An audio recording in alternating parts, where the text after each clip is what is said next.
I did like that about Brandon. You're live. Welcome. Why am I yelling again?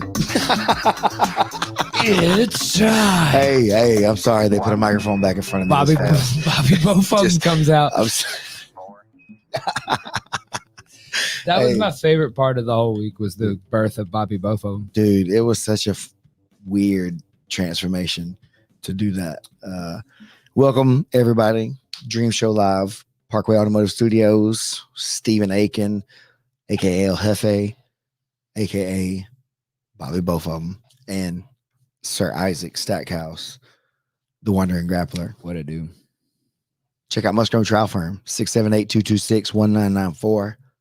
Just do it because I told you to. Just call them and say, hey, I just want to check in with y'all, see what's up. Call Buddy. Call Buddy, 678-226-1994. Just say what's up. Tell them the Dream Show Live said, touch base and see if they can do anything for you. But, man, we're back. We did a live show, I guess, last week on Wednesday. Yeah, we were live. Listen, guys, never break kayfabe. And if you don't know what that means, you got to kind of look it up. Tough week, but also very, very good week. It was one of those weird things that, and some of us talked about it while we're there, but sometimes that, even in and of itself, competition, the reason that it feels so good to win is because it really feels bad when you don't, and that's the realest part of like life in general that you can learn. Competition brings that out. PGF definitely brought that out for a lot of us last season. And then this season too, you saw a lot of guys like getting pushed pretty hard. What was your biggest difference that you saw between the seasons? Like just off the top of your head? I think having that format made it a little bit different for sure, where everybody kind of had coaches and there was 4 teams instead of 2. That really made it like an interesting kind of dynamic where guys had somebody that they could look to for advice and like de facto be the leader to make decisions. Whereas when we were there, it was kind of just, all right, y'all dudes, go do what you're gonna do, and whoever had the strongest personality wins out kind of deal. And that was really not bad or whatever. That's not like a bad criticism or whatever about it, but I thought that was an interesting dynamic. And I think you saw maybe some better competition from this season compared to last season too. I think the level went up a little bit between seasons. The people are a little bit better than when we were on there a little bit. I already told Dane this. I didn't necessarily I'm the type that can be on elevator with like super famous people and have no idea who they are. Mm-hmm. And I heard everybody excited that Dane was in there, but I pay attention to the jiu-jitsu scene, but I barely remember the person I just rolled with's name. Mm-hmm. I didn't know who that guy was until we touched. Yeah. I was like, oh, that's what we're doing. Turns out you're really good. Yeah. That's what I was saying the whole time. Right. And then dang, look at him. Like he didn't even get to the finale. It was a hard week for everybody. It is. And then there's a bunch of different things that can happen that can throw it off course for you or really elevate your stock in a bunch of ways.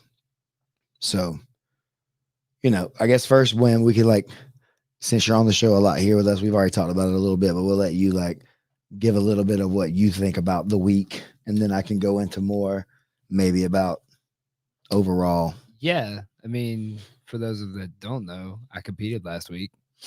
Did not go great. Spoiler alert. But I learned a lot.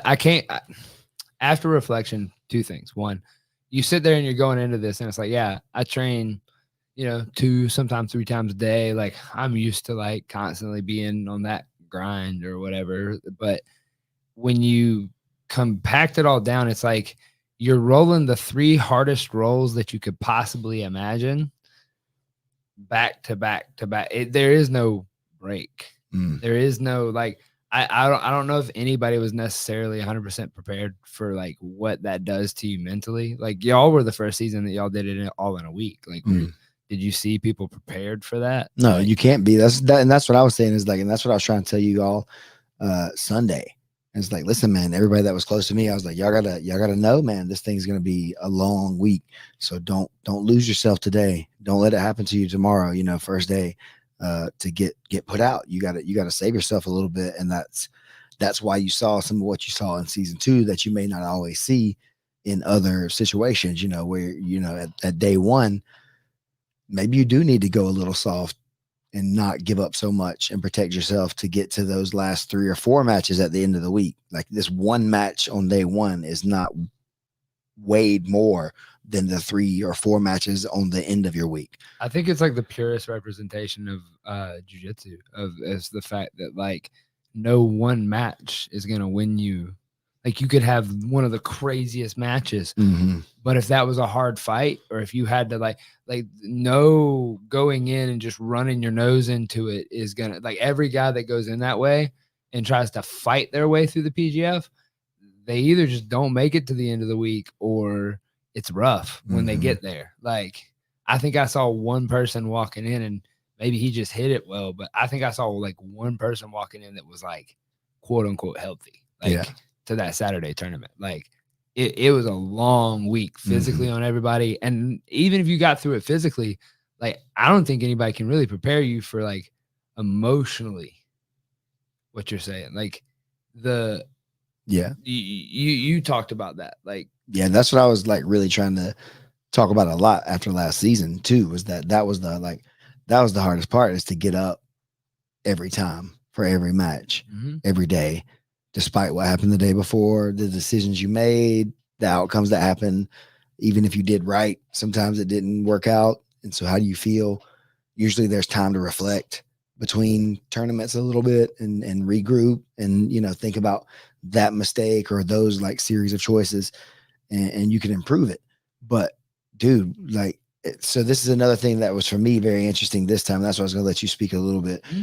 As the competitor, it is what it is. You're just going to go out there and you're going to do it. Right. And hopefully you make the right choices on where to go and, when to give it up if you have to give it up versus, staying safe and getting the taps to make it to the finale part.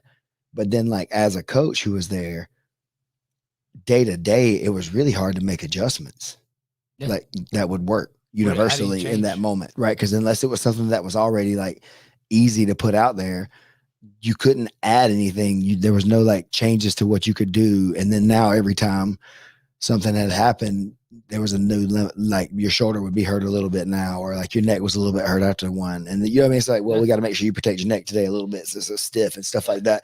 And so you didn't want to do the same. It's just like, what do you think about? And it's like, well, you can't play the self-preservation game because that's going to get you a bunch of zeros anyway too. And you might as well be out. So then you got to go out there and push the pace. In which case, some of these guys are just going to hit the corner on you, and then they're also going to put you out. And it's like, well, then what's the right deal? There is no right deal unless you're just the best guy there and you get through it. Yours. Play what's yours. Like play what, like the guys that play their A game, which thinking back, maybe one guy was able to play his A game the whole time, and that was the elbow genie. And even then, he caught a couple of triangles, right? He had a couple chokes, that's still inside his realm of A game. Right. But like he was able to play a lot of that. Well, that's because this is what he did, Yeah. He went out and that's what he looked for. He didn't care about the overall points. He just cared about getting points. What I can do. And how can fast. I kill? Yes. Yeah. So, and this season was different. You guys had alternates and stuff that people could sub in. There's some controversy over some of the things that people chose to do with that. It was a little weird. I mean, like the alternates when you're sitting there, I was going to talk about the draft, and because y'all didn't have a draft, y'all had a combine, but nobody didn't really play. Yeah, nobody went to it. I think some of the lower level guys got a couple points off of it, but that wasn't much. It. Yeah. But this was a requirement this time. And I remember during the combine, it was kind of a murmur amongst the athletes that it was, oh, wait, there's a sixth man. What is the sixth man? He's on the bench. And it's like, I just took a week off work. I just told my wife I'd be back in a week, like to come sit the bench. Oh man. So like you kind of saw all these guys' egos kind of come back and kind of be like, oh no, I gotta be, you saw guys trying multiple times at like jumps and throw, and you would go out there and you do one and you're like, okay, I did a good job. And then like David Evers would jump 18 feet in the air and 72 feet out. You're like, oh, okay, well, I guess I'm good at this little jiu-jitsu thing, but maybe I'm not. Yeah, a huge athlete. Yeah, maybe I'm not an NFL athlete, but that was a dynamic. Did you see much of a change for you when you were watching it from the outside? And so I watched the combine pretty much, obviously, the whole way through because I was like talking about it and then getting ready for the draft and everything. It did matter a little bit about who was more athletic to a degree, you know? And I say this, and like I heard other coaches say, oh, it doesn't really matter to me who's more athletic or whatever. And that could be true to it, you know, that it doesn't matter. You're really looking for somebody who's coachable and different things like that is what they were saying.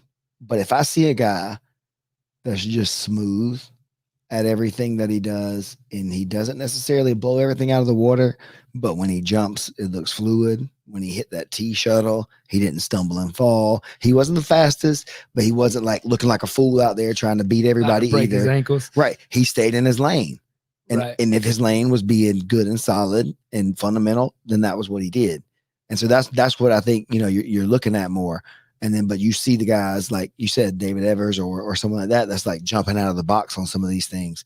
But some of those guys weren't doing full push-ups either. They got like this high rep on push-ups, but they weren't locking out like Mario did the first one, I think. He had the true number, I think, whatever the number was, 65 or something like that.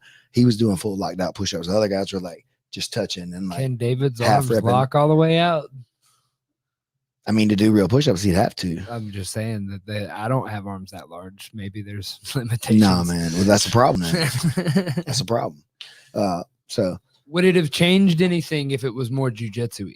Like if the events had been more of like, how long can they choke? How long can they squeeze? How long can they hold the triangle? Like, do you think that would change? No, that's stupid for you to do that day. Yeah, you're gonna blow your arms out. Right. That's the dumbest thing ever to do the day before a competition. I thought about Max that out as everything. I was hanging from the long hang. I was like, oh, maybe I should not blow for the show. Sure, out. because then you'll see who's stupid. That's what I'm saying. You could watch from the outside. Maybe you can watch from the outside and you see the guy who keeps running and fumbling and stumbling all over the place when people are saying, hey, slow down, stop, don't do this, stop, you gotta do this, stop, you gotta do this, or don't do that. And then people keep doing the same thing over and over again without listening and following through, but just because they're trying to be faster, then that's not good. That's not an athlete that you want to be on your team to coach with a lot of times, because they're not doing the thing that you're asking to do. So you're automatically not going to win because you're not doing the thing. Like, you know, so that's what I saw. Guys were just like sometimes spazzing out, for lack of a better term, just to try to be better than people. In which case we all know that it doesn't really show who you are when you spaz out trying to win. It shows that you're immature and that you're not sure of what you're doing because you use the spazziness to try to get ahead.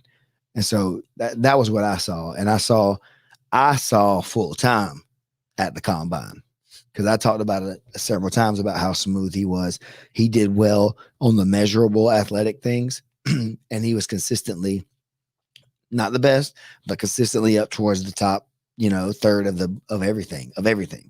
But then he hit the assault bike, and he had like an extra 13 or 14 RPMs than the second place dude did.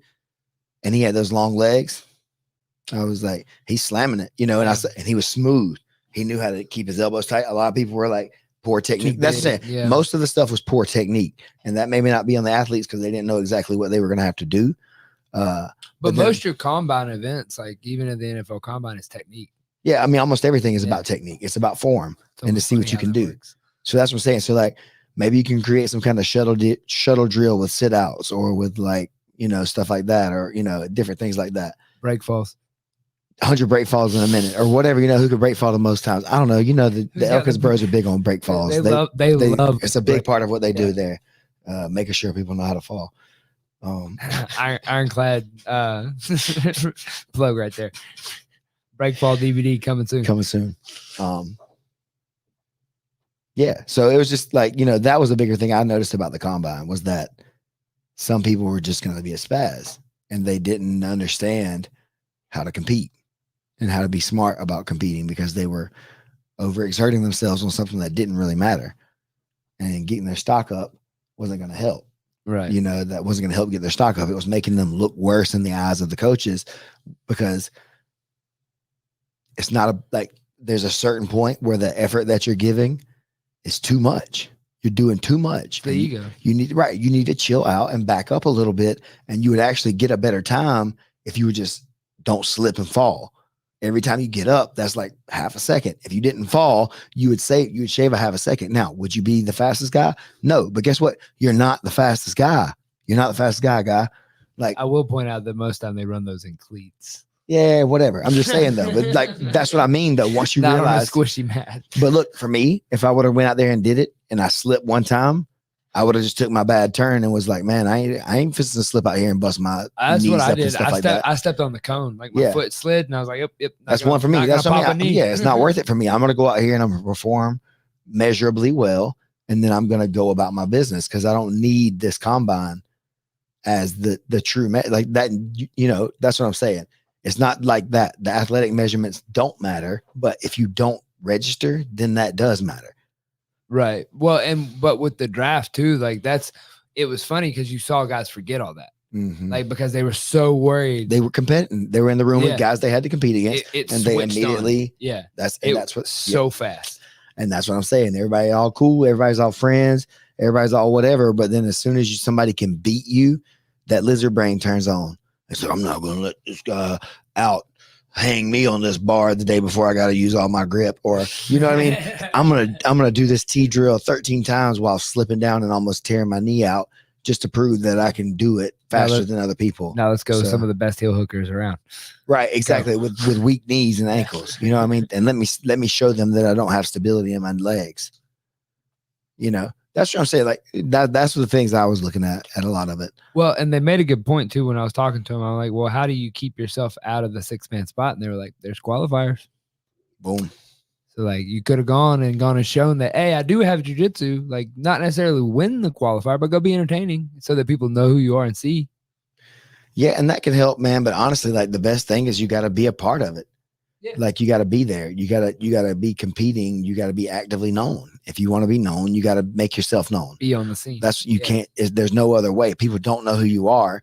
It's like running into that actor that was in this TV show one time, but you didn't see that show. Right. And you're like, hey man, it's nice to meet you or whatever. And you don't know what's your name? Yeah, exactly. We heard a story about that this weekend a little bit. And it's like, yeah, man, I can see where that would rub that dude wrong a little bit, but yeah, he's got to get over that. You got to get over that kind of stuff. Just because you think people should know who you are or think you're good doesn't matter. So now you got to go out here and you got to prove it, and that was the biggest thing we were saying last season was like, listen, man, we're just going to sort it all out. That's what it does. It kind of sorts out who is maybe not the best knowledgeable grappler, but who's the best who's the smartest that week. That's what the season does. Yeah. The season figures out who's the smartest that week, probably. Yeah. Overall. And then that finale may prove an overall different kind of game where you've now added the ability of like recovery throughout the week and your smartness of that, and being able to be healthy. Because Elijah won the season, but he didn't allow himself to stay healthy enough to come into the finale apparently confident. So he needed to step out. And so he was a regular season champion. So he was the best all week long. But then and that's why I say all the time about longevity and like saving something, like what if you got to fight again? You need that hand. That's why you just can't break your hands or whatever if you're fighting or whatever. You can't just throw caution. You have to be like judicious with your movements and with your body and stuff, especially when there's 12 matches plus a potential other 3-1 with no time limit. You know what I mean? And I understand what people are saying. Like, I know that you have to go out there and be entertainment and excitement or whatever, but like risking your own body in that way shortens your ability to be the best competitor and athlete that you can be sometimes. I think you can still be entertaining and not like it's being sure about what you're doing. Like everything is. That's what I'm saying. There's a level of, but some people think being entertaining is just going out spazzy hard and like letting people hurt them or whatever it takes to like go out there. Right. Knowing when you're done, knowing when it's done, man. Just like, it's cool. It's like, now, I mean, there's two different levels. There's a lesson to be know when you're caught. You got to know when you're caught and just let it go. Isaac, are you pointing at me? Isaac, that's the one biggest lesson for me, for you, out of everything so far, is like you've proven how much you're tough and how much that you're going to be in that part of the fight. And so now we got to get a little more crafty and stuff like that instead of just relying on being the hardest guy in the room. Well, that doesn't help when everybody's high level and hard. Right. That's what I'm saying. Like Yeah, you're one of the tougher guys anywhere, always, no matter what room you yeah, walk in. I wouldn't doubt the toughness of you versus anyone, but some people might kill you. Yeah. It's like they did a couple times. Right. And so we just put our hands up and we're like, hey man, cool, dude. You know what I'm saying? But also too, the like Love pushing to the edge of a choke is different than pushing to the edge of a break too in that week. Definitely. Like, but repeated pushing to the edge of those chokes starts making an accumulation. All right, one of those I wasn't really pushing to the edge of the choke because I just want to point out that I wasn't even aware I was getting choked until I woke up. With Marcus? Yeah. Well, whatever. That one was weird. That's fine. And that's okay. You're just in there. That's what I'm saying. I was in the moment just being like, I'm okay. All right. And I just woke up. And that also happens sometimes. And that's what I'm saying. Those kind of weird ones where it's something that you've never really seen before. It's like, man, okay. Have you that seen, happens? I know that it seems so overly simple since we've broken it down so much, but have you ever seen anything like that? Put somebody to sleep in that manner? His arm was in the wrong place. No, I haven't. Throwing me like, off. Yeah, I haven't really seen that before until then, I don't think. And if I did, I didn't recognize the difference in it.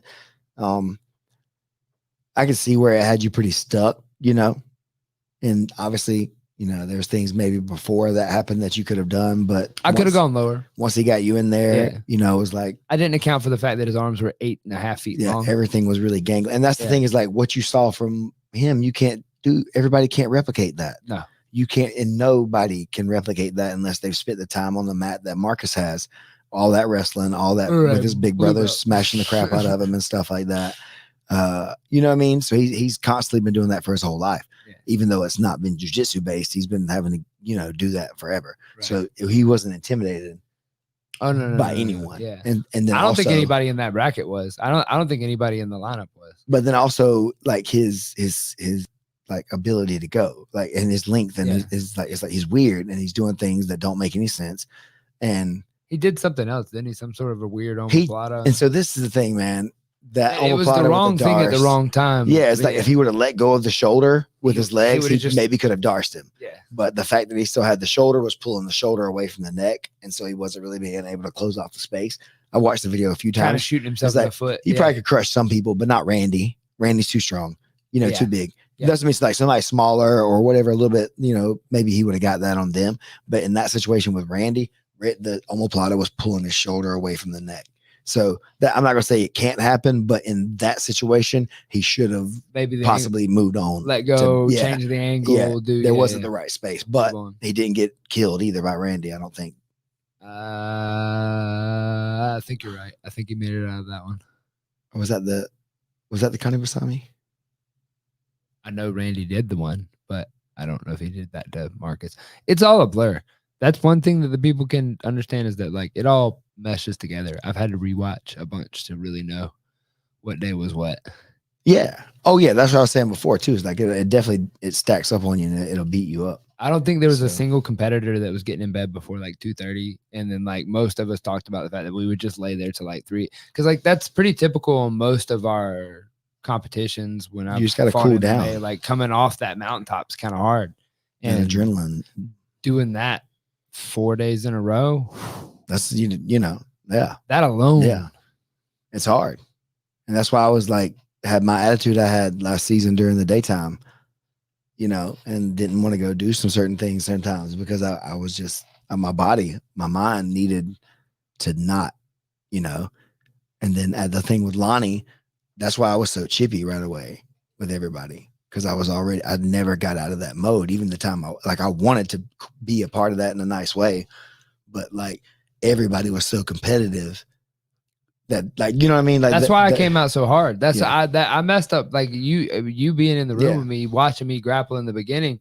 That's not how I grapple. Yeah, we talked it out in the way that didn't really work out, you know. Well, it's more of I put myself in the wrong headspace. I put myself in the headspace of like go in there, collar tie, wrestle, whatever. And I like wrestled a couple guys, but what does that prove? I'm not a wrestler.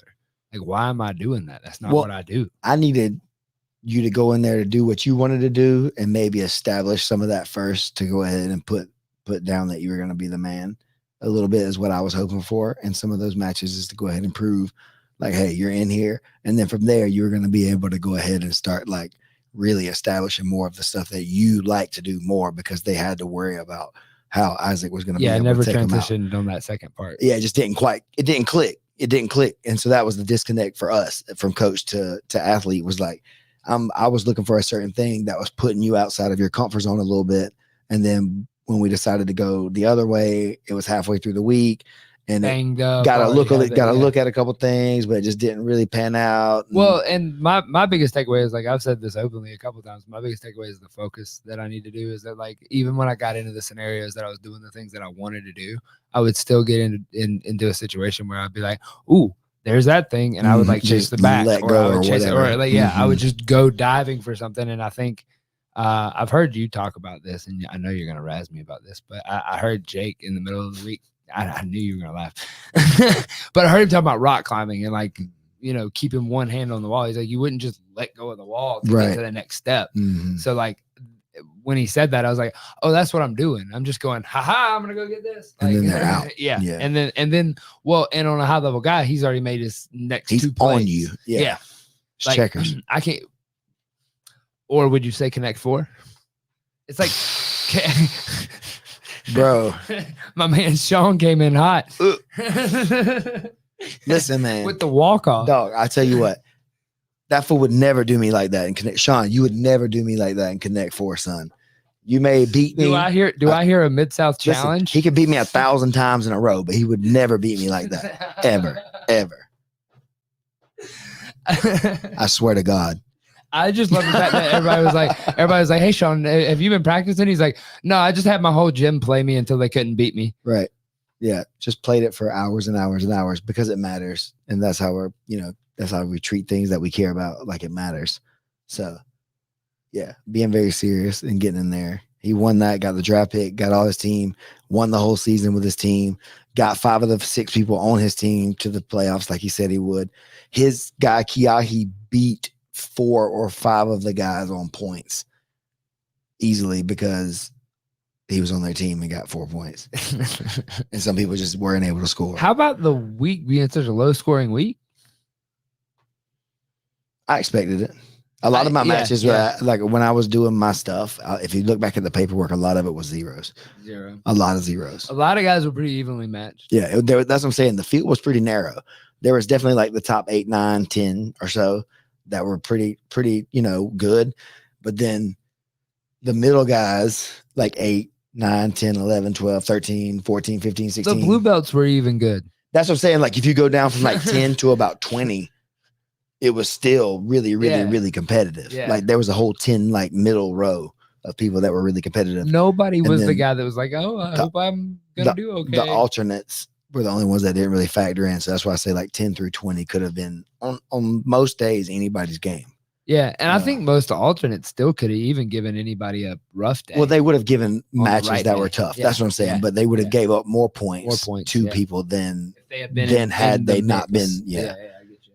Like the one guy, which one replaced Caleb? Was that Boyles that one time?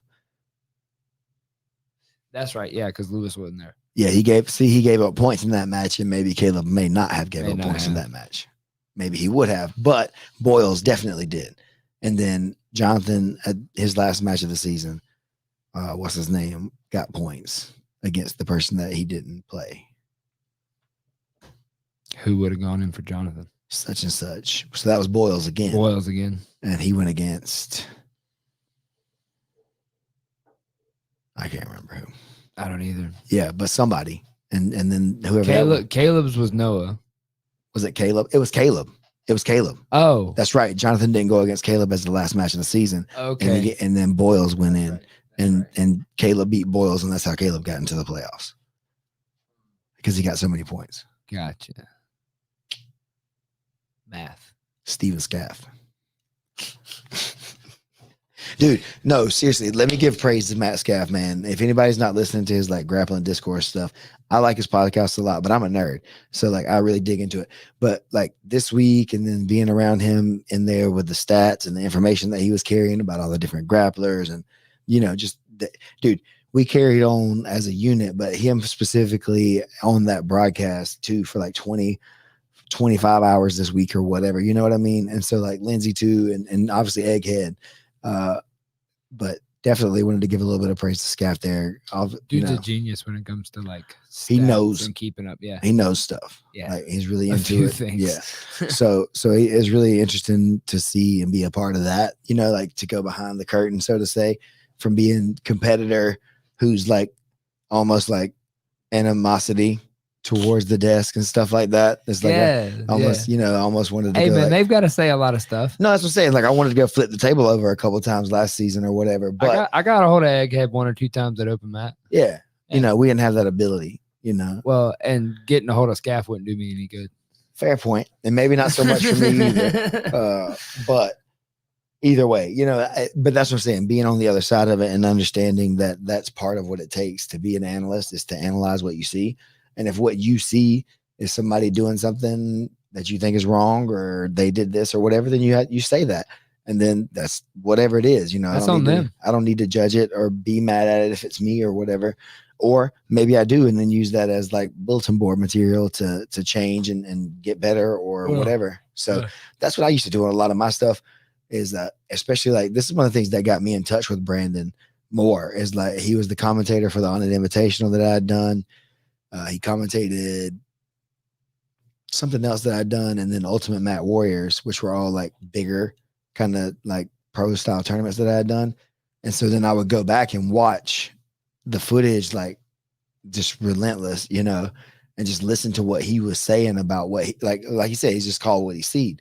And so I would listen to what he would say, and then I got to know him. He came to a seminar, and I started asking some specific questions about stuff.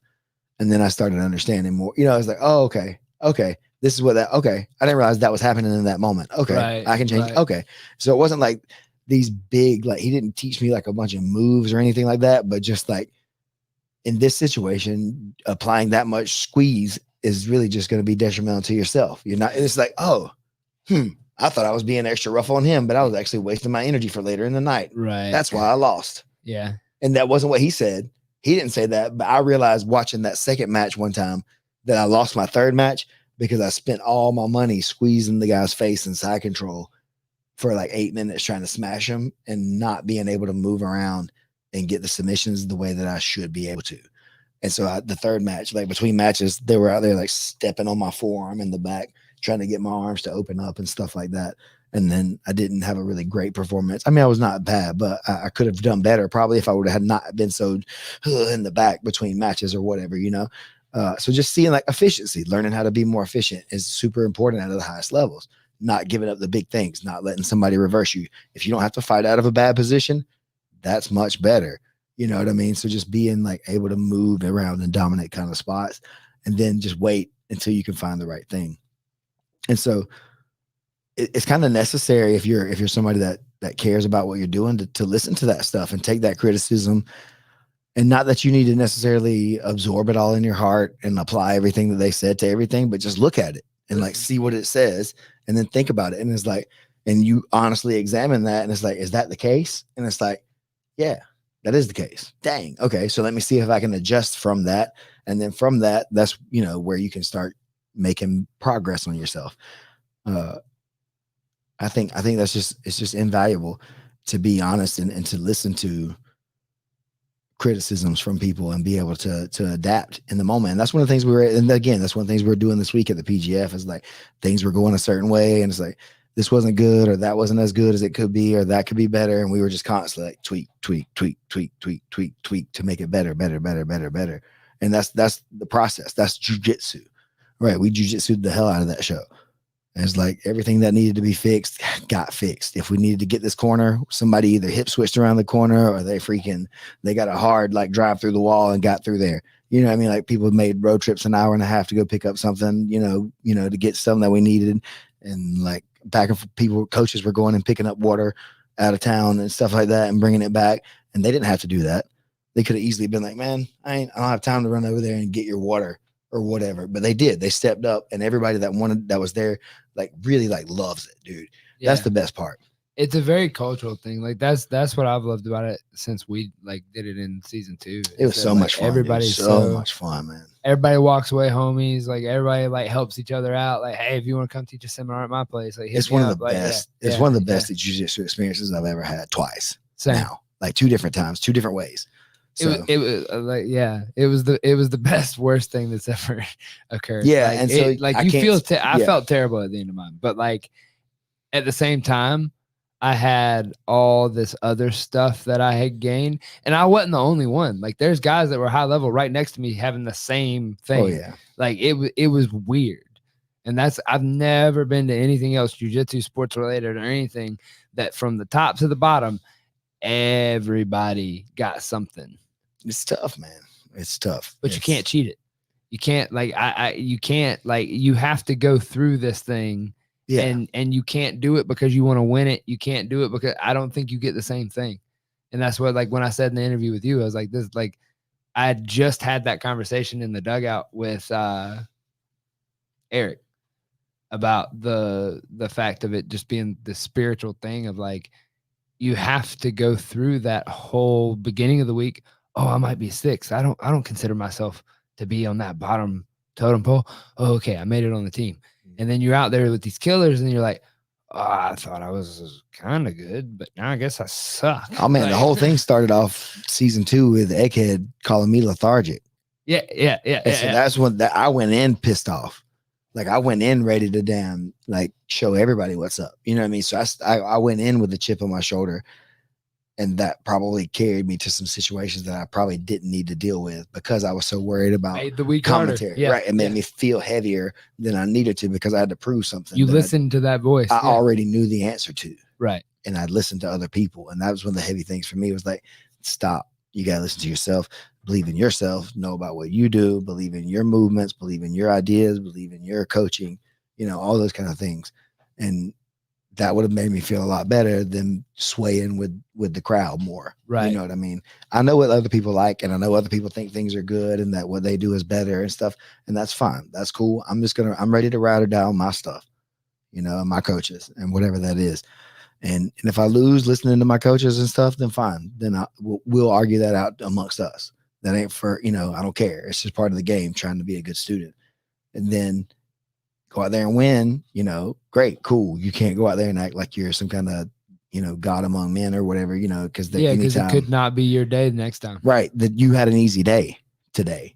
You had a hard day tomorrow. We watched some big, we watched some big trees fall. Like Kevin Sherrill started off on day 1, I think, with only like 3 points or something, or 0 maybe. 0. And that was the whole joke. Right, that's was right. that he and I were trading spots. That's right. On the That's porch. right. He was on the porch. Yeah. And then he got 7-7 the next night back to back, and that put him boom. He never left the top 5 all the way to the last day. I was able to hold out hope. Yeah, like you were still mathematically in it all the way to day 3. If you would have been able to pull off, if I had scored 7 straight through, I would have made the board. The way it played out, I'm pretty sure. I don't know. I quit paying attention. I think you would have been a couple short. Or maybe 21 wouldn't have made it. I thought that was the 8th. That's what I'm saying. And then somebody would have had the heads up on you, I think. Oh, because of the way they were working out. I think so. Okay. I think so. That might have been right. Yeah, because your last I'm match. bad at math. Who was your last match? No. Yeah, he wasn't in, so it wouldn't have mattered. So I would have had to put somebody. You would have had to beat Jonathan, but that wouldn't have mattered. He had 30 something. Yeah, so I would have had to put somebody out of the spot, and I didn't have. Like Mario was 8, I think, at the end, or Caleb was 8. He was on your team, so you didn't have a heads up with him. So maybe that would have. But I would have been able to put Mario out. If I had put Mario out, then that would have put. It could have, should have, would have. No, Mario was 7. Oh, that's right. He was. Yeah, he was ahead of Caleb. Caleb. That's right. Caleb was last. You would have been had to put your teammate out, so you would have had to match up with him at the end of the season. No time limit. Ah, that's what they were going to do with ties. That would have been fun. Maybe could have had that CJJ match. Oh, put your hands on him, Caleb. You trying to fight Isaac? What's up? Nah. But yeah, dude, so much fun. It was a great experience. Don't know anything else that's like it. I suggest everybody looks for that 155 qualifier. If you can make that and go put yourself in there and see if you can win it. And if you can't win it, you want to grow as a martial artist, no matter what level you are, do it. If you can't win it, go to another one. And if you can't win that one, go to another one and get noticed and get recognized and improve. Play your game. And that's the thing. You'll get in there and you'll still improve. Will you win it? No, but you're going to get a lot of experience, promotions. You'll make connections with people that'll be, I feel like, pretty lifelong probably. We're only a couple years into it, at least from my experience. So I can't say that, but I feel like this was if I wasn't there, obviously for that either, but it feels kind of like what I imagine the Ultimate Fighter's early seasons were kind of like in a way, without the big fight at the end of the season that gets everybody all over it with Forrest and Stefan. You know, we don't have that moment yet, but it feels like that's what's starting to happen because there's so much traction. I mean, we still have the history in the BGF though. I mean, you have the hour and 45-minute match of Primo and Jokai, and then you have a bunch of different battles and stuff. You have there's tons of great matches. There's so much like there's already so much quote history, I guess, through the 3 seasons of it. If you wanted to look into it, it feels like it's been around forever. And so this is the thing now going forward is to create the ecosystem that keeps it going and that keeps a lot of the familiar names around, even if they're not part of the season. And so hopefully we can get the people that were competitors also though to be around more too, kind of like with the Elkins that were coaching this time. Or for instance, on the finale, have matches with people who were like fan favorites against each other and like coming back for matchups, even if it's not against somebody that was a PGF vet before or whatever. Maybe you find a super match for full time, get him back down there, just for, for fun. He may not be let him come put some overtime in, if you will. Yeah, it'll be a good. That makes it a good show, man, and it gives you like continuity with the characters and stuff. And even though he may not ever be the world champion, dude, maybe he will, but maybe he's not. But he's a purple belt, and you love this dude if you've been following the story. And if you don't love him, then fine. There's somebody else that you can get behind, that dump truck, or Marcus Elkins, or you, or Wandering Grappler. Yeah, whatever kind life of person, support. whatever. Life support who are you into? You can find somebody like that through the PGF probably to kind of get behind it and root for in a way, and then keeping those storylines going forever. Because like David Evers just got his brown belt the other day, so as a purple belt now, he's set up with a great story to be able to continue to come back into the PGF, like I said, ecosystem and be a defending champion, much like Elijah. What did he weigh? He's under 155, isn't he? He's pretty close to it, I think. I don't know what he weighs overall. Maybe they'll bring the champ back. If he wants to, they would have to at this point, right? I think that's kind of like, I think that's precedence at this point. So I would like to see him back in that 155 season, but I think then you would see a lot of different stuff from some of the guys that were in this season. Tyler Woolsey, Mario, who else? Dane. He says he could probably make it if he doesn't have to do it all week, so that would be good. Who else? The tickets could be who can make it the day of a qualifier to get in. Yeah, same day. Yeah. I mean, Primo did it. I did it. So yeah, we'll see.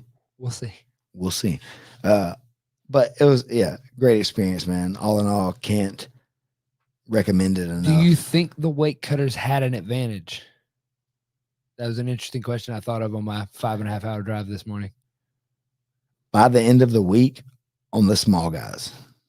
Yeah. Okay. On the guys that were already undersized for it, but the guys that were naturally 170. The ones that may have came in at like 75 and cut 5 or 6 pounds or whatever, a little bit or something like that. To be honest, the only thing that surprised me about Primo was that his arm was so okay. And by okay, I mean his poker face was really good.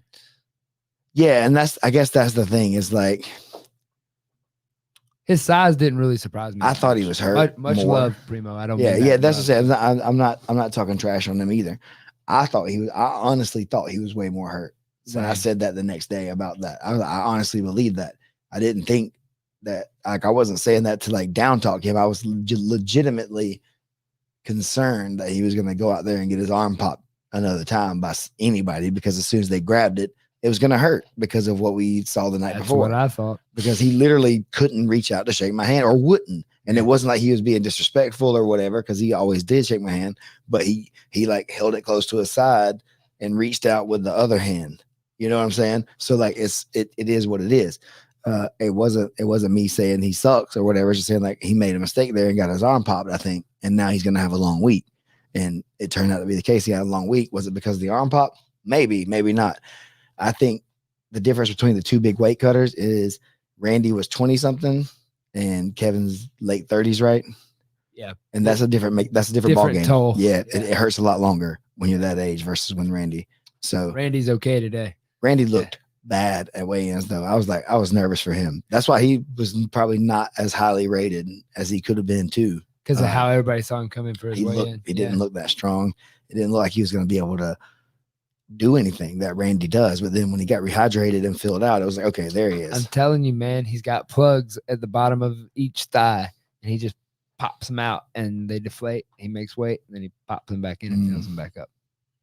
It's weird. Everybody was talking about it. Like some people were talking about him, and the same thing happened. The people who didn't know him still were like, this guy or whatever, because he's still wearing those baggy pants and the really baggy shirt or whatever. I was like, oh yeah, wait till he takes his pants off.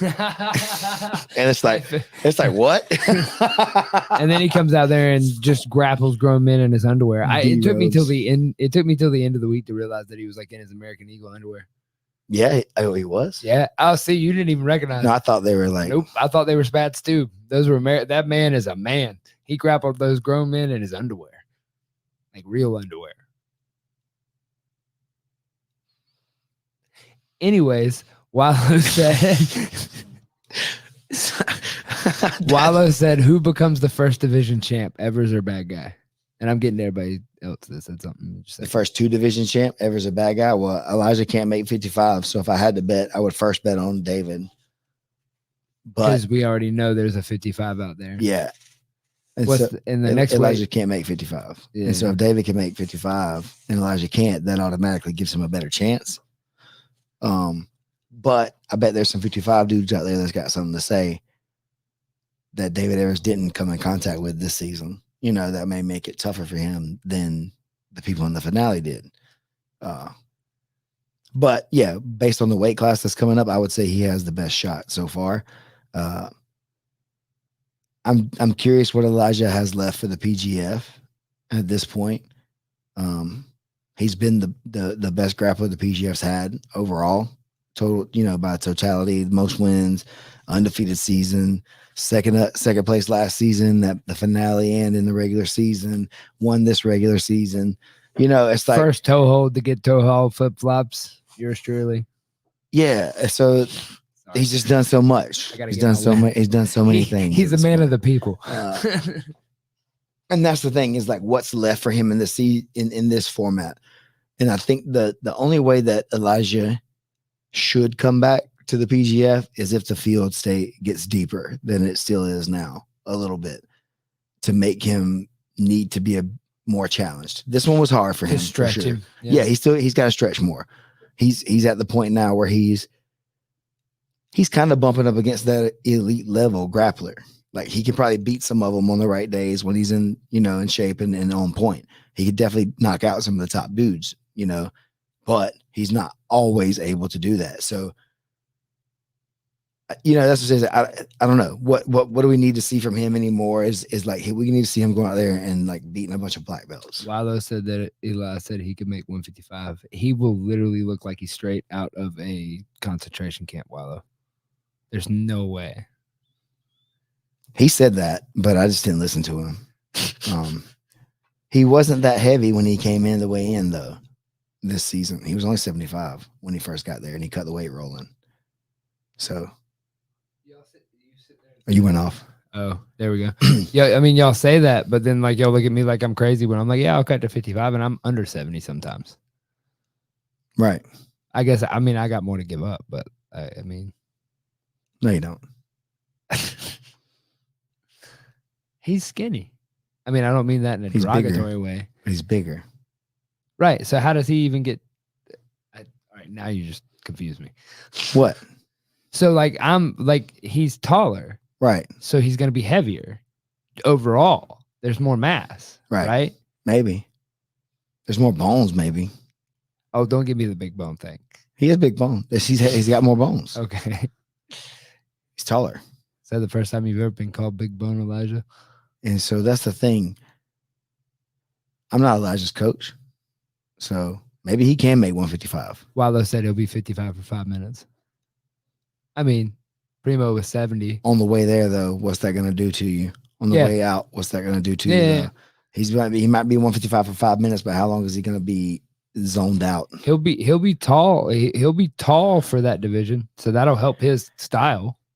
Making the weight would be one thing. Staying healthy after doing that would be another thing. 4 a.m. Whataburger ain't gonna help it. Yeah, you'd have to see a new level. That's what I'm saying. You have to see a new level up from him, but I don't know if it's healthy. No, That's what I'm saying. I don't know if it'll be healthy. I don't think him. any form of weight cutting is really healthy. But that's what I mean. So I would not want to see him at 155. Yeah. Even though it would be whatever for him to make it, and if he won or whatever, I would not want to see him do that to himself. I don't want to see you do that to yourself. I didn't want to see Primo and Randy the way they looked either. But I'm not. Yeah. It's not for me. I don't get to make the choices on that kind of stuff. I'll just talk about it. And when I'm right, I'll just talk about that. And when I'm wrong, I'll just ignore it. Pohada sometimes. Pohada. Bro, Why would you scream that at somebody? I saw a dude that had a gi the other morning at practice that said Pohada sometimes. I don't even know why you would scream that at somebody in a match. I thought it was hilarious. Oh, wait, you're talking about the dude that you just yelled Pohada? I thought that was the only reason you would say it. Oh, no, I was just throwing it out there. I don't really know the context when to use it. You should never use it. Unless you're being like sarcastic. Yeah. Making a joke about it. That's the point. You don't Pohada or whatever. I don't even know what it means. Well, how do I? I think it means go hard. I don't go hard? You don't need to say it. I don't need to say that. Yeah, because you don't have any reason. No, you don't need to say that phrase. You don't speak Portuguese. True. So there's no reason for you to yell that out. True. Unless you're speaking to a Brazilian that you're telling to fight you harder or something. Maybe that would be the case. Maybe I'm wrong. That's Maybe not what it means. Huh? What if that's not what it means? Then? I don't know what it means, but in my mind, the way people say it, that's what it's like. Train hard every day or whatever. Yeah, go hard. You know, whatever. That's some kind of fake like hype thing people use, like os. You know, what does os mean? Nobody knows. It's whatever you want it to be. Like it's silly.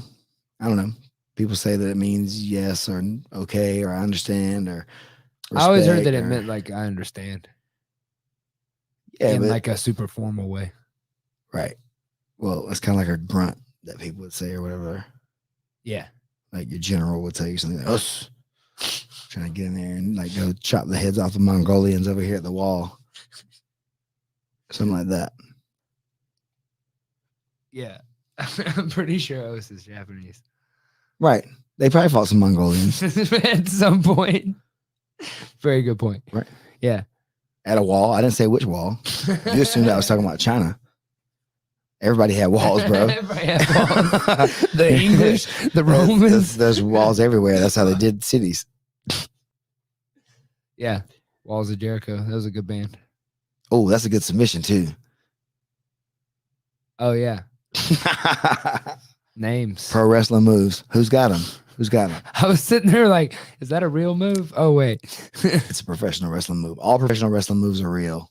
You just got to make them like more high impact or like look do them choreography or like in the movies, like when you fight in the movies, make it look like it's. That's like with the PGF stuff. Like I've said this a couple times where it kind of feels like we've recreated pro wrestling where you actually die. It's actual professional grappling. It's professional grappling, professional wrestling, but it's got the entertainment factor is what we're trying to build into it. Yeah. That's what I'm saying. Yeah. We're trying to give you those. Just realizing what we're here for. We're trying to give you the interviews. We're trying to give the guys that have personality the chance to show their personality. And the guys that don't have it, they're just going to show that they don't really have much personality. And some people will buy into that and they'll make them mysterious or they'll be looking into more information and try to dig out stuff, you know, or whatever, or they won't hit. And then they'll move on and somebody else will fill that slot, you know, by the end of the season, they'll be forgotten or something like that. But the people who know how to do the business will do business, you know, they'll make money and they'll have things they can do post PGF that may lead into other businesses that they can do or whatever. But if you don't know how to play the game on all sides, then you're going to get left behind one day when your competitive career is over, you know, unless you have another avenue you want to move into. But for me, I'm happy to keep doing a lot of different things in the world, you know, of this, because it's super fun, like all the different things. I didn't think I was going to be doing what I was doing last week at all. How did we end up with Bruce Bofum? Honestly, did you at all think that that's where you were headed? No, not at all. Never, not once, until we got there. And then we were doing some of the pre-show stuff or whatever. And it was supposed to be pre-show was Lindsay was like the host. and then Egghead and myself were going to argue on each side of that. And then on the commentary team, it was going to be Scaff as the middle. Lindsay would play the role that she played, and I would play Egghead, essentially, where I would just be adding more color or whatever to what Scaff's saying. But like 5 minutes before, Brandon was like, "Oh man, I really like the way Egghead you did that or whatever." And Stephen, I think you would do a really good job on announcing. Would you want to announce? And I was like, "What do you mean?" And he's like, "Yeah, get the microphones or whatever." And you like talk to them or whatever, and you announce them as they walk out and stuff like that. I was like, "Sure, man. Yeah, I'll do it. I don't know." And so he hands me 2 microphones and I go to work. Double micing it.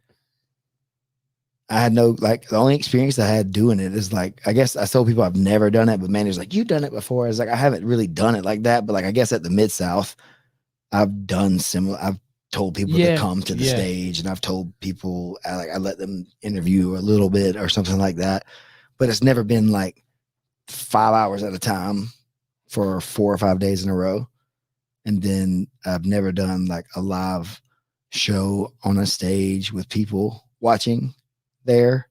It was really easy to not be that nervous in the gym with Brandon standing right there hyping me up. We were playing around and keeping it loose and stuff like that. So that made it. He's just my buddy, man. I'm just playing with the homies in here, the guys over there on the mat in the dugouts.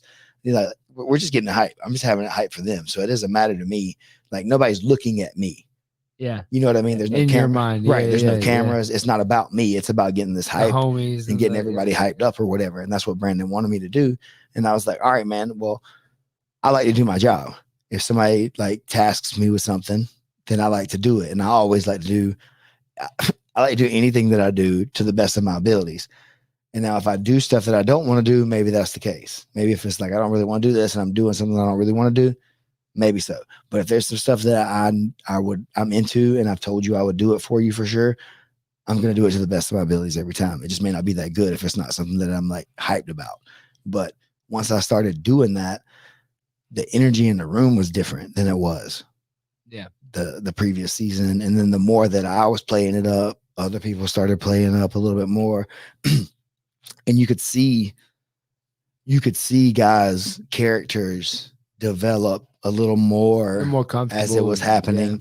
Yeah. And then I had the conversation with a few guys. I was like, listen, man, my job is to not make you look bad. My job is to go out here and help you look good. Tee you up. Yeah, I want you to look good. I want you to say whatever you want to say that's going to do whatever for you that you think it's going to do.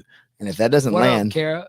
and if it don't land, that's on you. But if something like that randomly lands, then man, you just did it. You did it. And now, nobody even knows what it is yet, but you did it, and there's a couple guys who got it last week. And then that made it so much fun, dude. Lay into it. Kevin Sherrill, man, became one of my favorite people this week, man. Handsome Kevin Sherrill. Woo, man, that dude, he's got it. Like he understood to play that little bit of a character to get the eyes. Yeah. And then people were talking about him, you know what I mean? And now people are calling him Handsome Kevin, and so I don't know if that's something that's going to stick or whatever or not.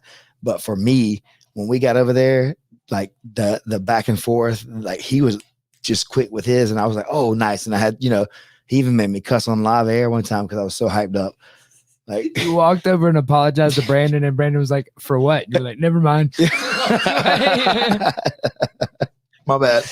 Both Wallow and Alex Beering said that you did a great job, and Alex was saying how great the fighter engagement was. And I'm Alex Beering. I guess that's Beering. That's Kevin's dad. Alex? Yeah. Yeah, I think so. Yeah, cool. He said he was a fan. I was mostly just trying to acknowledge. Thank you. See? Yeah, sorry. I remember stuff. Yeah. In my head, I heard Beering. I was thinking Kevin. So, yeah. So it was really fun. And then like those guys, and then Randy, he started playing into the dump truck thing because everybody started doing the sound effects and stuff in the crowd, and like people, you guys didn't have to do that. Everybody didn't have to play into that or whatever, but everybody wanted the show to be. It was fun, like it was so genuine. Everybody was really, really hyped up. Over there in the dugout. Have you heard that that's become the official dugout name? Yeah.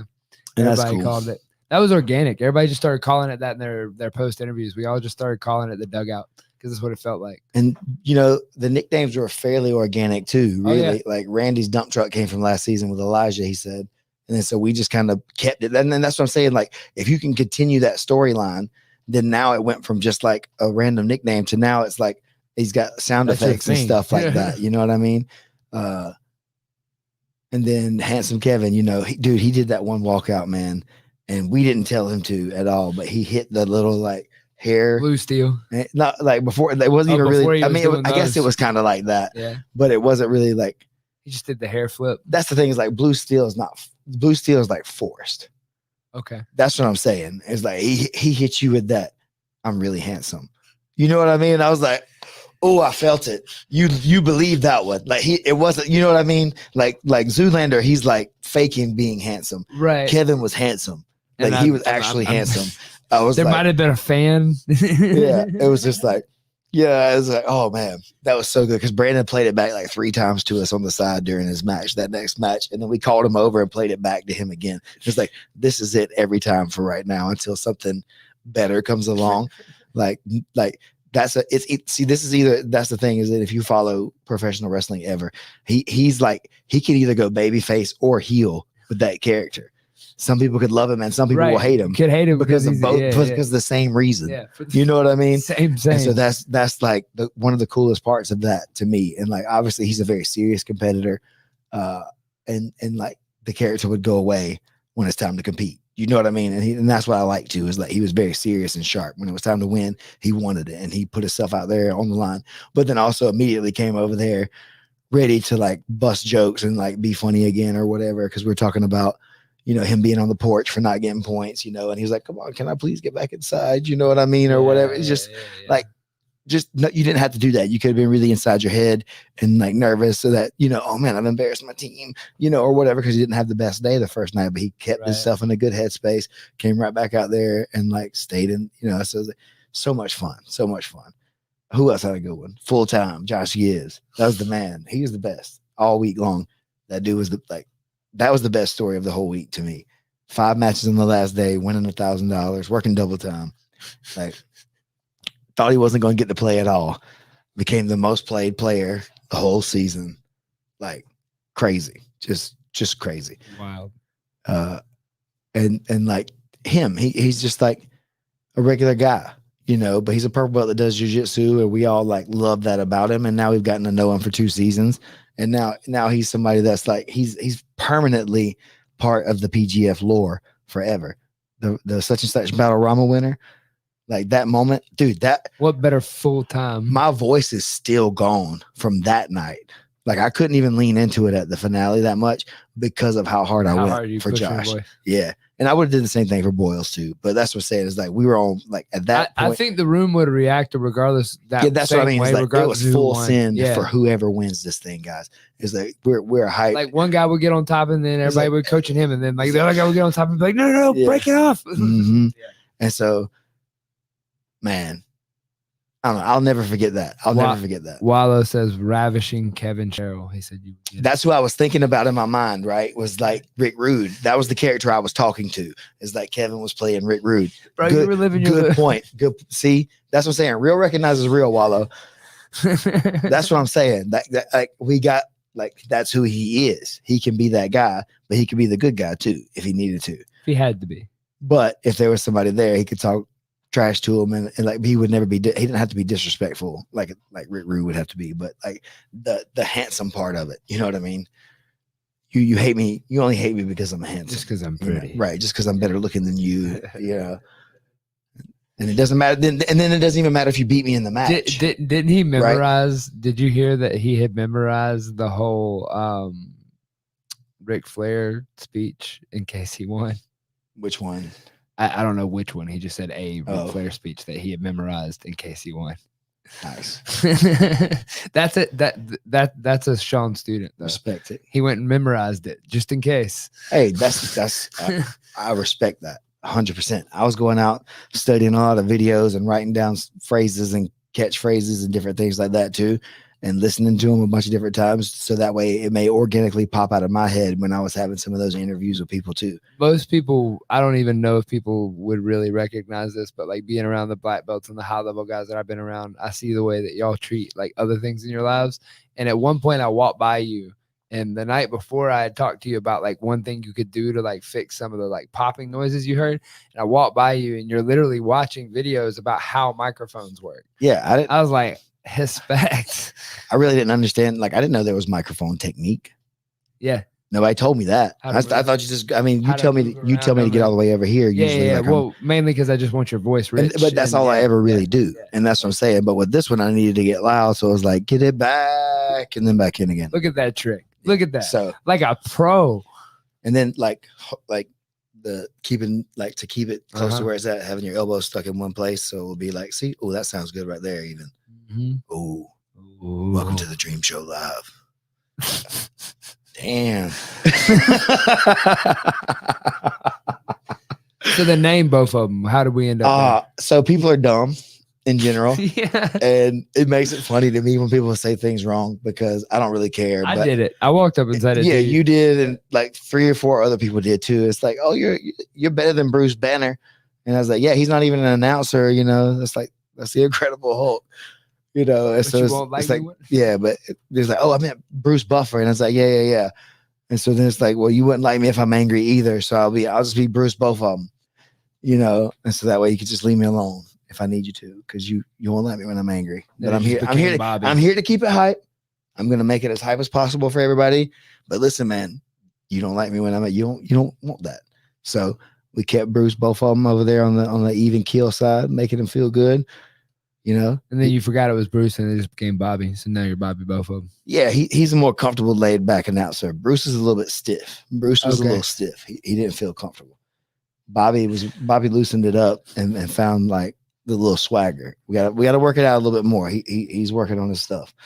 But dude, that was like the thing is like it really felt, and I've never done real TV or anything like that, but it felt like what I thought a TV show might be like, because we would go in there, we would do some prep work before. I would do the one part of the show, we would announce, and then it would be over. But like I really felt like from the time I walked into the gym until I got back to the house or whatever, I was like a character that had to play a role.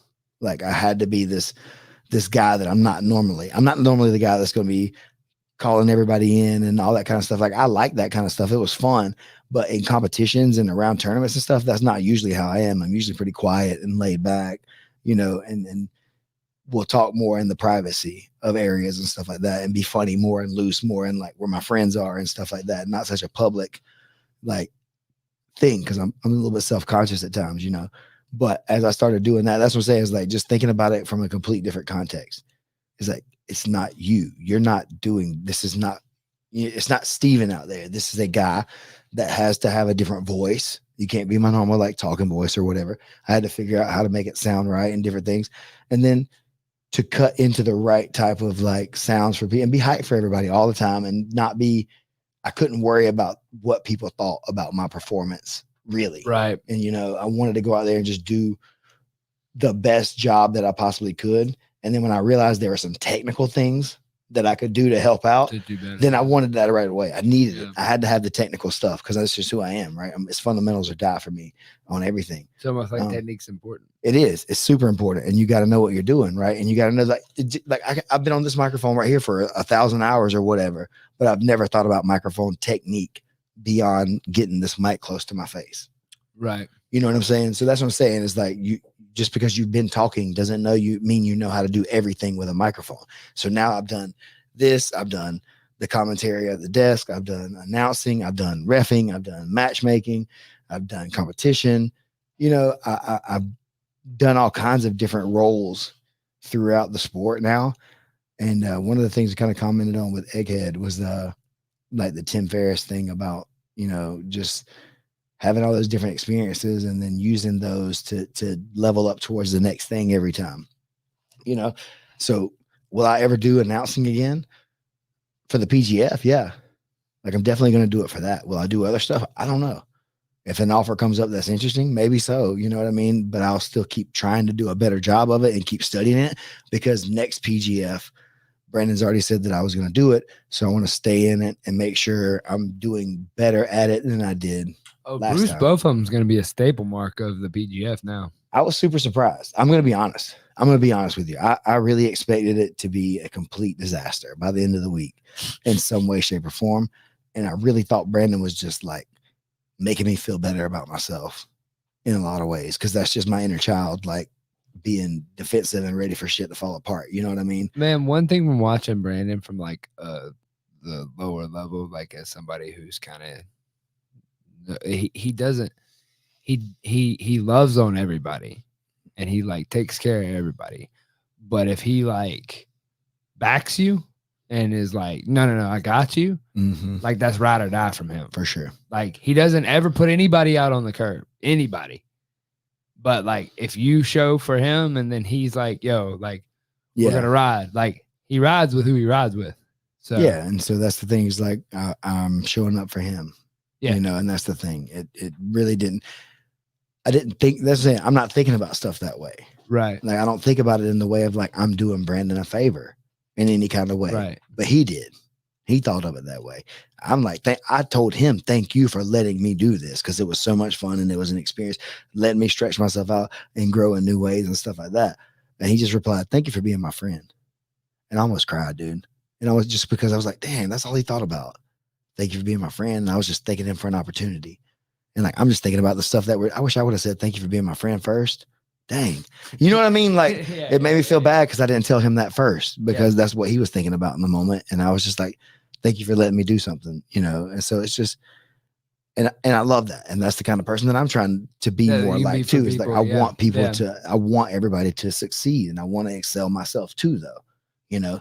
And then it's that whole thing again, rising tide raises all ships kind of deal. Speaking of which, we're going to be paying $2,000 January 29th. $2,000 January 29th.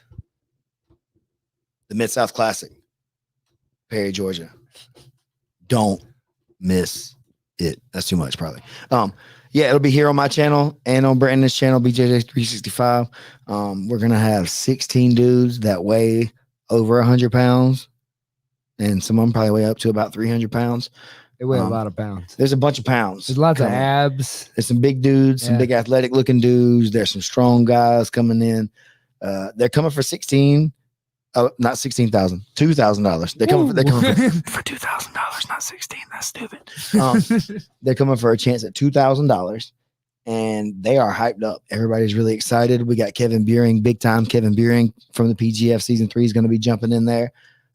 He's replacing somebody that was on his team. South Dakota Chris. The official referee of the PGF. South Dakota Chris. You might be able to see him outside of something other than sweatpants. Y'all gonna put some respect on my man's name after this, I bet. So so Kevin Church, one of the really top guys I had playing Jacksonville, really tough guy, big strong dude. Wyatt Montgomery, who was on the finale this season of the PGF last Saturday, got a win on the undercard. Riley McCormick also was on the undercard. Big hoss. He's on a thick boy, man. He's a large man. I thought you were big. And I'm not. I told y'all. I tell y'all. That man's 100 pounds heavier than I am. Dude, I tell people all the time, it's like, man, I know I'm bigger than you, but there's people that are this much bigger than me too. And it's him. And so what do I do in that situation? All the stuff I tell you small guys to do. Or he kills me. He would smash me, and I can't hold him up. I have to get out from under him. Yeah. And if I stay under him, I die. Just like I tell all the small guys versus me. You know, when somebody has 40 at least or so pounds on you, it matters. Get out from underneath him. It matters. So, yeah. But I'm hyped to have Riley come down and compete, because I saw him this weekend, and he did some stuff I didn't expect from him. Like, he played off his back a little bit. He's a savvy big guy. Know? Yeah, he's really good. I've rolled with him, you know, but I don't know. We'll see. We'll see if Braun's savvy. We'll see what's going to play sorted out. Was that a week from? 2 weeks. Well, week and a half or whatever this is. 21 days. Not this Saturday, but next Saturday. Yeah. So don't miss that on here. Sponsored by the Musgrove Trial Firm, and potentially you hit us up. We got spaces available to help this ship take off a little bit more. I think with like all the knowledge and stuff that we all picked up this last weekend, the shows are going to still keep getting better and better and better. Have Keelan on the camera. Oh It's gonna yeah, be Conscious super Keelan's gonna be crispy. back on the 1s and 2s. So stepping back into his old school role of the cameraman. So we're gonna we have the top guy in the biz running our camera for the Mid-South. So Gonna be crispy. it's like, what's up? We're in here. We're doing it at the gym. It's not the big huge production, but we're producing it like it's a big production. We treat it like it's a big production. We want it to be as nice as possible. We want it to be a good experience for the people that watch it and for the competitors, because that gives the competitors the opportunity again to stretch themselves and to grow, possibly get eyes on them. My vision is still similar to seeing it become some kind of regional feeder to the EBIs and CJJs and stuff or whatever. We've already had one champ come through, potentially PGFs or whatever, just because then people will already be kind of in that ecosystem with us again and keeping everybody in those loops or whatever. Why not? Why not do that? If there's money to be made for the competitors and if we can help facilitate it, why not get people that can be continuously characters in the show? You know what I mean? If they're good competitors and they want to show up and go hard, give people an opportunity to be professional grapplers. Right. To be a real professional. Wyatt came and trained with us this morning at 6 a.m. Oh, cool. Yeah. And so that's what I was talking about with him a little bit. It's like, dude, you got the benefit of still being young now. He's a purple belt, but at 23, he's a purple belt and a really good high level wrestler. I didn't know he was 23. He's super young, super young. And that's what I'm saying. It's like, dude, you are at such the beginning of something right now that in a couple of years, it's going to look way different. Yeah. So if you double down on yourself now, bro, the sky's the limit for somebody like that right now. Not necessarily for the 40-year-old dude that's coming in to grapple and stuff like that. Maybe his limit's a lot lower, but the 23-year-old purple belt dudes that can really put in the work, man, there's going to be so much opportunity over the next couple of years if you just stay the course, believe in yourself, and keep getting real, true improvements and stuff like that. It's just going to be crazy because there's so many opportunities now to get $1,000 or $2,000 on a weekend for doing 3 or 4 jiu-jitsu matches, and it's not unheard of. That's what's crazy. It's like it used to be this is unheard of to say that this is much money. It's like, nah, people that don't give away that much money now are basically just taking the money from the competitors and not really doing anything. Not even that long ago. That was 4 or 5 years ago that you couldn't get that kind of. Right. Exactly. Yeah. Exactly. So that's what I mean. It's like most of us will still compete for free, and we do, or most of us will still pay to compete, and we do. So to be able to allow somebody the chance to cash in for their hard work for a while, man, I'm all about that. That's all I could ever dream of when I was coming up. So again, same thing for me. Be who you wish you had when you were younger, so I'm trying to create all these opportunities for other people. And if they're my guys or not my guys, I don't care. Seeing Sean's guys or whatever, get up there and shine in those right moments, or, the elbow genie, pick out his his gimmick a little bit with the elbow rub and the mat. It's like, yes, man. Oh, you just gave me a little bit of flashbacks. Yeah, man. You'll always be traumatized by that. You'll always see that, and you'll think about your own elbow, right? Exactly. Feel a little tinge of pain. A little twinge. And then think about how many other dudes are doing that at the same time when they see the PGF highlights, though. Right? That's what I'm saying. So you get out there and you do this, and you make that name for yourself now. And dude, he's got some of the most beautiful jiu-jitsu I've seen. Is he the beautiful best competitor ever? Maybe not. But when he's on, when he does stuff, it's so nice and smooth. I saw somebody say it's like watching a painting. I was like, yeah, being inside of it's like being inside of a painting, but it's all on fire. Yeah, it's like a fire painting. Yeah. It was as it's happening, like, this is a beautiful arm bar. Oh, that's gonna be my arm snapping. Yeah, I'd like to get some roll. I still haven't got a chance to roll. Oh, you've never rolled him? He's a fun gym roll. Like, he's super, super savvy and smooth. Yeah. I bet. But yeah. Yeah. So we're doing all these things. Mid-South Classic. Oh, we announced Phil Schwartz also from 10th Planet Portland. He's going to be coming down for the Dream No Gi Camp in October as the 4th instructor. So the DreamNoGiCamp.com. DreamNoGiCamp.com. Myself, Kendall Roosing, PJ Barch, Phil Schwartz, 4 seminars. We're going to have the open mat still going to have the catamaran thing. So sign up for that if you get on the Dream No Gi Camp, but you got to pay for the camp to get into the catamaran, right? There's 25 spots left right now with people that are going to wake up on the West Coast today, because we announced him and he's got them. We're going to sign up today pretty much. So don't miss out like people did last year. What's and be the said date? October 9th through the 15th, 2022 at Hotel Costa Verde in Costa Rica. Same place. Hit them up. There'll be like a deposit to put in the room for you for that week. It's a beautiful place. If you stay there, your own location. So yeah, it's going to be fun. It's going to be even more fun maybe than last year, or a different kind of fun than it was last year. A lot of the same people are coming back to be a part of the training camp. And then like there's going to be a whole new segment of people that are coming in now from other places. Man, it's going so well and blowing up. Like we've already sold. I said we've already sold about half of the number that we're going to take total, and we're not even really like hardly pushing it much yet. So we're going to start now leaning into more of that push over the next couple of weeks or months to try to get it sold out. That way we can make sure everybody's getting their information out and all the different things, travel set up. Because last time that's what happened to some of the people. They jumped in late and then they didn't have everything else in order. And then they were flustered and then they had to sell it to somebody else who was also coming in late. And so it's like the time to do this stuff is now. The time to sign up for this kind of stuff is now to get your spot secure. That way you can plan your 10 months in advance to have your passport, to have money for your flight, to have money for your house, to have money for your this, right? If you wait till the last second to get all this stuff together, it's not going to be fun. It's not going to be a good time. So I would suggest if you think you're interested, hit us up. We're on Instagram, Dream No Gi Camp. Talk to us and we'll see what we can do to get you in there. But there's literally like less than 25 spots available. I made the flyer today that says 25, but we got a couple people that are coming through today for sure since we announced Phil that I've already know. So it's going to be under 20 by the end of like this week for sure. And we're going to keep pushing it. So if you don't want to miss it, come on down. What else? What are we doing? This is it. That's it, right? Yeah, should be it. Musgrove Trial Firm. Musgrove Trial Firm. Hit them up, 678-226-1994. They're the best because I told you they're the best, and that's all you need to know. If you believe those billboards on the side of the interstate or whatever, they're lying. You don't need to call those people. You need to call the Musgrove Trial Firm. 678-226-1994.